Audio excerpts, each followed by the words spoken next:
बात 1976 की है। वेस्टइंडीज की टीम इंग्लैंड के खिलाफ 5 टेस्ट मैचों की सीरीज का आगाज करने वाली थी। टूर्नामेंट के लिए मीटिंग से पहले टीम होटल के लाउंज में आराम कर रही थी। वहीं लगा था एक टीवी। कोई देख नहीं रहा था, बस आवाज आ रही थी। उस पर शायद ही किसी का ध्यान हो। एक शख्स टीवी बंद करने के लिए आगे बढ़ा, तभी स्क्रीन पर आ गया इंग्लैंड के कप्तान टोनी ग्रेग का चेहरा। नीचे एक पट्टी पर लिखा था ब्रेकिंग न्यूज। अब खुद में बिजी सारे कैरिबियंस की नजर टीवी स्क्रीन पर थी। टोनी क्या कहेंगे, कहीं कोई रणनीति ना लीक कर दे। हर कोई यही सोच रहा था, मगर टोनी ने हर किसी को सन्न कर दिया। दक्षिण अफ्रीकी मूल के अंग्रेजी कैप्टन टोनी ग्रेग ने कहा, आपको याद होगा वेस्टइंडीज के लड़के अगर टॉप पर पहुंच गए तो वो बेहतरीन क्रिकेटर्स हैं, लेकिन अगर उन पर दबाव बनाया गया तो वो नाक रगड़ेंगे। और हम क्लोजी यानी ब्रायन और अपने कुछ साथियों की मदद से विंडीज टीम को नाक रगड़वाएंगे। बीबीसी को दिए अपने स्टेटमेंट में टोनी ने ग्रुवेल शब्द का इस्तेमाल किया था, जिसका अर्थ होता है गिड़गिड़ाना या नाक रगड़वाना या रेंगते हुए घुटनों या हाथ के बल चलना।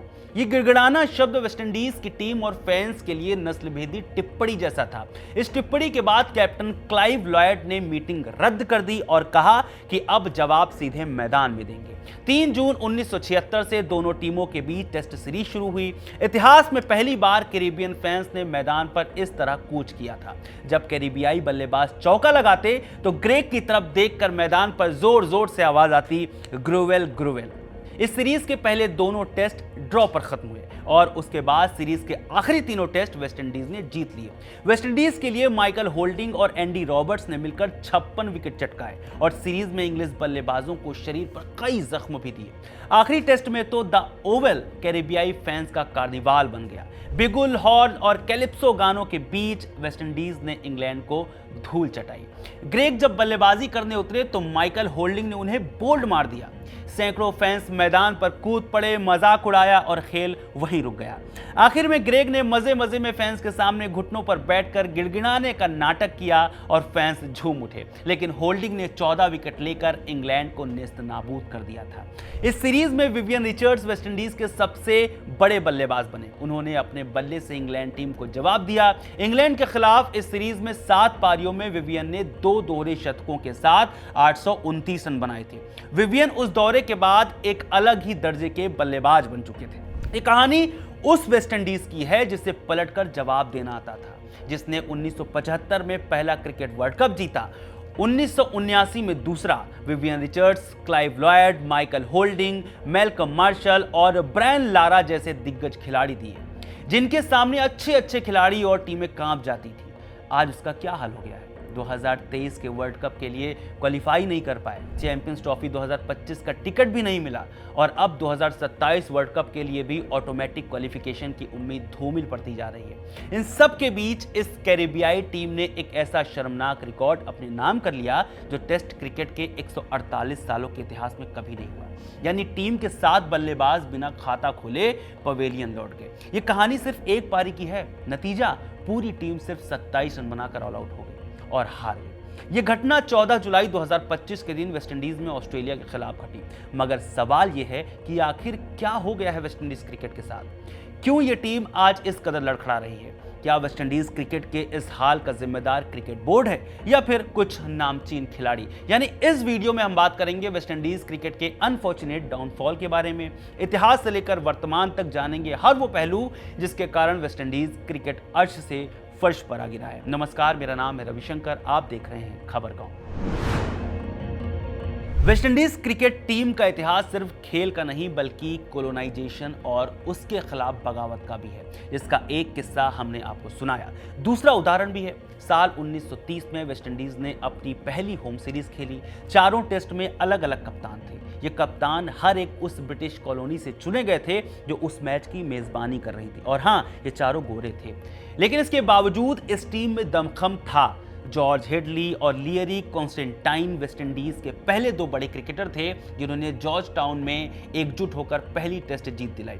1960 तक इंतजार करना पड़ा जब वेस्टइंडीज ने फ्रैंक वॉरेल को अपना पहला परमानेंट गैर गोरा कप्तान बनाया और फिर तो जैसे क्रिकेट की ताकत बेकाबू हो गई। फ्रैंक वॉरेल की कप्तानी में टीम का पहला मैच था गाबा का मशहूर टाई टेस्ट, जिसका अंत हुआ मेलबर्न की सड़कों पर हजारों लोगों के साथ। जो वेस्टइंडीज के खिलाड़ियों को ओपन टॉप कारों में परेड करते देख जश्न मना रहे थे। 20वीं सदी के आखिरी आधे हिस्से में वेस्टइंडीज दुनिया की सबसे बेहतरीन टीम थी। वॉरेल, वीक्स और वॉलकॉट का दौर धीरे धीरे बेजोड़ गॉलफील्ड सोबर्स के युग में बदला और फिर क्लाइव लॉयड और विव रिचर्ड्स की अगुवाई में तेज गेंदबाजी से लैस अजय टीमें आईं। 1970 और 1980 में बड़ी बड़ी टीमें वेस्टइंडीज के सामने घुटने टेक देती थी। 1975 में पहला क्रिकेट वर्ल्ड कप होने वाला था। सारी टीमें अपनी स्ट्रेटजी बनाने में लगी थी, लेकिन वेस्टइंडीज टीम का कॉन्फिडेंस अलग ही लेवल पर था। जब फाइनल मैच आया तब क्लाइव लॉयड की टीम ने ऑस्ट्रेलिया के खिलाफ खेलते हुए सबको शॉक कर दिया। क्लाइव लॉयड ने 102 रन की धमाकेदार सेंचुरी जड़ी। वेस्टइंडीज ने ऑस्ट्रेलिया को 17 रन से हराकर अपना पहला वर्ल्ड कप जीत लिया। फिर आया 1979 का वर्ल्ड कप। इस वर्ल्ड कप में वेस्टइंडीज एक भी मैच नहीं हारी थी। 1975 की जीत के बाद वेस्टइंडीज की एक्सपेक्टेशन और ज्यादा बढ़ गई थी। फाइनल मैच में इंग्लैंड से सामना था। विव रिचर्ड्स ने अपनी पावर हिटिंग के स्किल्स दिखाते हुए 138 रन बनाए। कॉलिंस किंग ने सिर्फ 66 गेंदों में 86 रन बनाकर कमाल की पारी खेली, जिसके बाद इंग्लैंड के लिए यह मैच जीतना मुश्किल ही नहीं नामुमकिन हो गया था। वेस्टइंडीज ने 92 रन से जीतकर दूसरे वर्ल्ड कप को भी अपने नाम कर लिया। वेस्टइंडीज के लिए यह सिर्फ जीत नहीं थी, ये कैरिबियन प्राइड का सिंबल थी। 1980 का दौर वेस्टइंडीज का दौर और भी जबरदस्त था। 15 सालों तक वेस्टइंडीज ने कोई भी टेस्ट सीरीज नहीं हारी। फास्ट बॉलिंग अटैक उनका सबसे बड़ा वेपन था। मैल्कम मार्शल, माइकल होल्डिंग, जोल गार्नर और एंडी रॉबर्ट जैसे बॉलर्स ने बैट्समैन के होश उड़ा दिए। माइकल होल्डिंग को विस्परिंग डेथ के नाम से जाना जाता था, माने कम बोलकर जान लेने वाला शख्स। होल्डिंग को यह नाम डिकी बर्ड ने दिया था। वो एक अंपायर थे। उनकी स्पीड और लाइन लेंथ देखकर हर बैट्समैन घबराता था। माल्कम मार्शल का बाउंसर और ज्यादा खतरनाक था, जबकि जोएल गार्नर 6 फुट 8 इंच की लंबाई का पूरा फायदा उठाते थे। उनकी बाउंसर सीधे जाकर बैट्समैन के हेलमेट पर लगती थी। बाकी आप क्रिकेट की पुरानी क्लिप्स में देखते ही होंगे कि हेलमेट कैसे होते थे, आगे से पूरे खुले हुए। इसमें भी ज्यादातर नहीं ही लगाते थे। ऐसे में जोएल गार्नर की गेंदें खेलना मौत को दावत देने से कम नहीं था। ऐसी खतरनाक और अनबीटेबल टीम बनाने का श्रेय अक्सर कैप्टन क्लाइव लॉयड को दिया जाता था, जो टीम को एक फैमिली की तरह ट्रीट करते थे और कहते थे कि अगर टीम मजबूत होगी तो व्यक्तिगत पारी अपने आप बेहतर हो जाएगी। इन सब के बीच आता है 1983 का वर्ल्ड कप, जिसने वेस्टइंडीज को पूरी तरह से शॉक करके रख दिया। 2 बार वर्ल्ड कप जीत चुकी वेस्टइंडीज अपना पहला ही मैच हार जाती है। यानी जो टीम पिछले 2 वर्ल्ड कप में एक भी मैच नहीं हारी, वो तीसरे वर्ल्ड कप में अपना पहला ही मैच हार जाती है। यह मैच वेस्टइंडीज इंडिया के खिलाफ हारा था। 9 जून 1983 को खेले गए इस मैच में वेस्टइंडीज 34 रन से हार गया था। भारत की ओर से यशपाल शर्मा ने 89 रन बनाए थे। फिर रोजर बिन्नी और रवि शास्त्री के 3-3 विकेटों के कारण इंडिया को जीत मिली थी। इस मैच से पहले इंडिया को एक कमजोर टीम माना जाता था, क्योंकि इससे पहले इंडिया सिर्फ एक मैच ही जीती थी, वो भी ईस्ट अफ्रीका के खिलाफ 1975 के वर्ल्ड कप में। खैर, वेस्टइंडीज ने इस हार को एक तुक्के की तरह लिया और 11 जून 1983 के दिन ऑस्ट्रेलिया के खिलाफ खतरनाक वापसी की। पहले बल्लेबाजी करके 60 ओवर में 252 रन ठोक दिए। फिर ऑस्ट्रेलिया को 151 रन पर ढेर कर दिया। इस मैच में विंस्टन डेविड ने 7 विकेट लिए थे। वेस्टइंडीज का एक घाव अभी बाकी था, इंडिया से हार का। 15 जून को दोनों टीमें आमने सामने आईं। इस मुकाबले में सर विव रिचर्ड्स ने इंडिया की कमर तोड़ कर रख दी। उन्होंने 119 रन की जबरदस्त पारी खेली, जिसके बाद ये मैच इंडिया 66 रन से हार गई। ग्रुप मैच खत्म होते हैं और वेस्टइंडीज बचे हुए अपने मैचेस जीतकर आसानी से सेमीफाइनल में जगह बना लेती है। वेस्टइंडीज का सेमीफाइनल मैच पाकिस्तान के खिलाफ था, जिसमें वो आराम से जीत जाती है। इस जीत के लिए man of the match sir Viv Richards को मिलता है, जिन्होंने 80 रन बनाए थे। अब वेस्टइंडीज का फाइनल मुकाबला इंडिया के खिलाफ था। हम सभी को याद है कि 25 जून 1983 की ऐतिहासिक तारीख को क्या हुआ था। इंडिया ने सारी आलोचनाओं और कमियों को पीछे छोड़कर यह फाइनल मुकाबला अपने नाम कर लिया था। यहीं से वर्ल्ड कप के लिहाज से वेस्टइंडीज का डाउनफॉल शुरू हो गया। मगर एक वर्ल्ड कप की हार वेस्टइंडीज को नीचे गिराने के लिए काफी नहीं थी। इसके बाद भी वेस्टइंडीज ने अपनी बेहतरीन परफॉर्मेंस जारी रखी। 1881 से 1994 तक वेस्टइंडीज ने एक भी टेस्ट सीरीज नहीं हारी। या तो सीरीज ड्रॉ हुई या फिर वेस्टइंडीज जीती। यानी कोई भी नहीं सोच सकता था कि वेस्टइंडीज का हाल इतना ज्यादा खराब होने वाला है। ऐसे में एक बड़ा सवाल निकलकर सामने आया, बड़े खिलाड़ियों की रिटायरमेंट।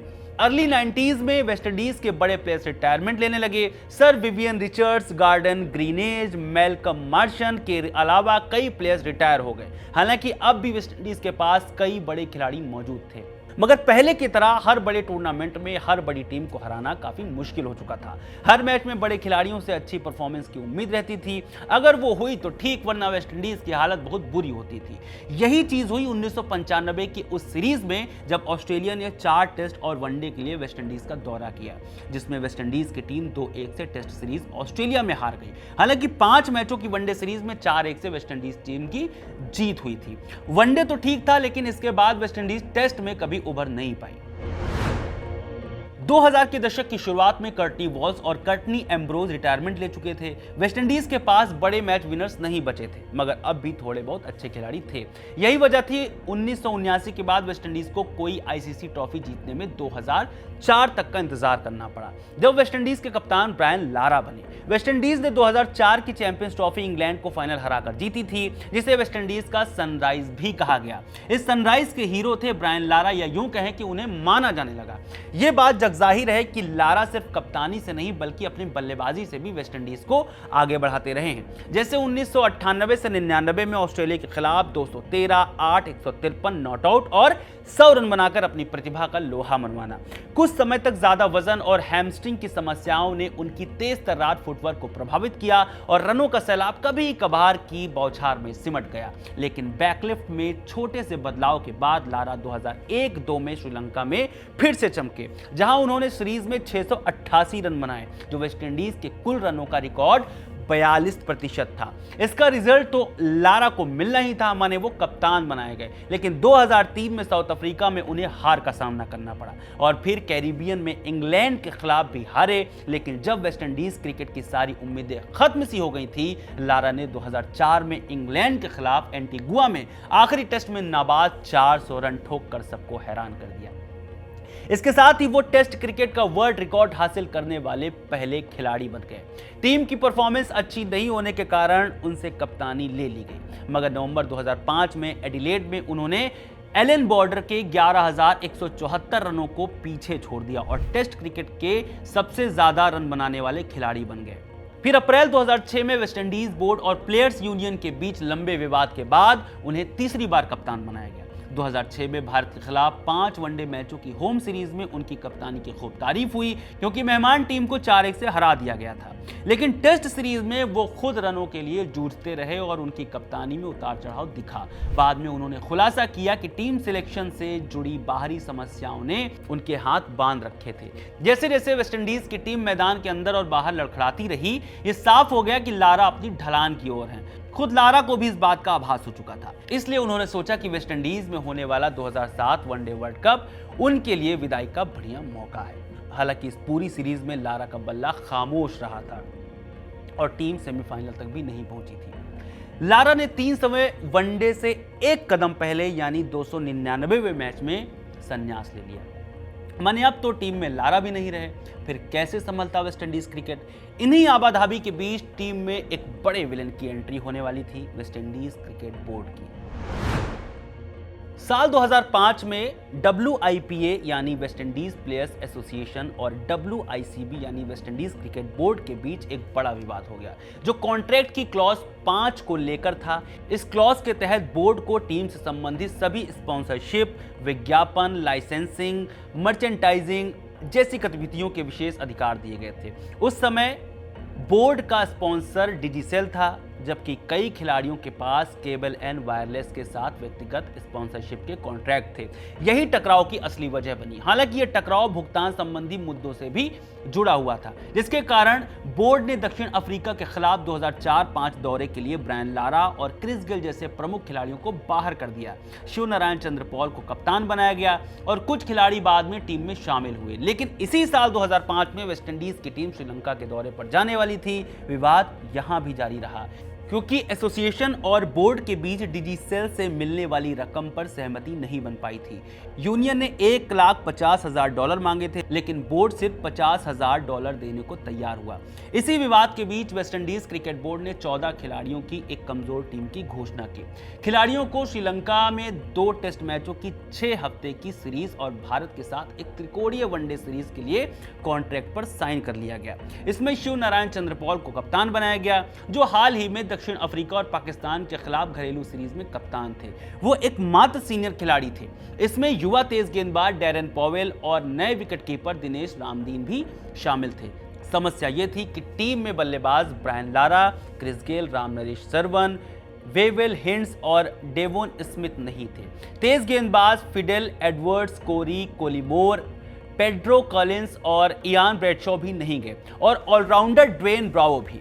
उस वक्त बोर्ड के सीईओ रोजर ब्रेथवेट ने कहा कि खिलाड़ियों की सैलरी की मांगें बहुत ज्यादा हैं।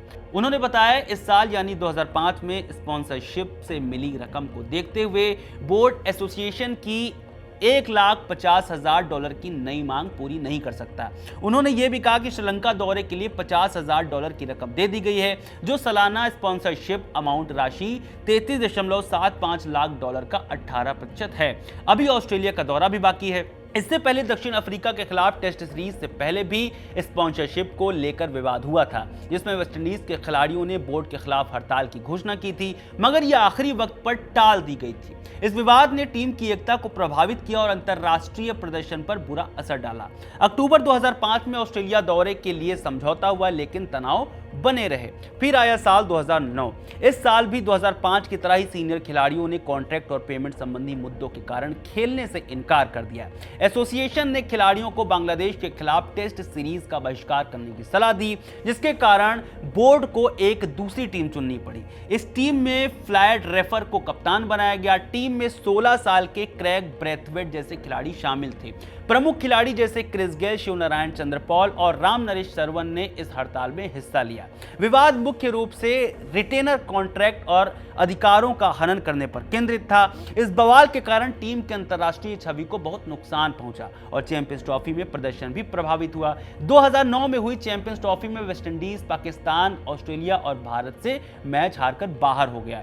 साल 2011 में क्रिस गेल और बोर्ड के बीच एक गंभीर विवाद हो गया, जो बातचीत की कमी और चयन संबंधी मुद्दों से शुरू हुआ। दरअसल मार्च 2011 में विश्व कप के बाद कोच ऑटिस गिब्सन ने वरिष्ठ बल्लेबाजों की आलोचना की और अप्रैल 2011 में गेल, रामनरेश सरवन और शिव नारायण चंद्रपॉल को पाकिस्तान के खिलाफ वनडे से बाहर कर दिया गया।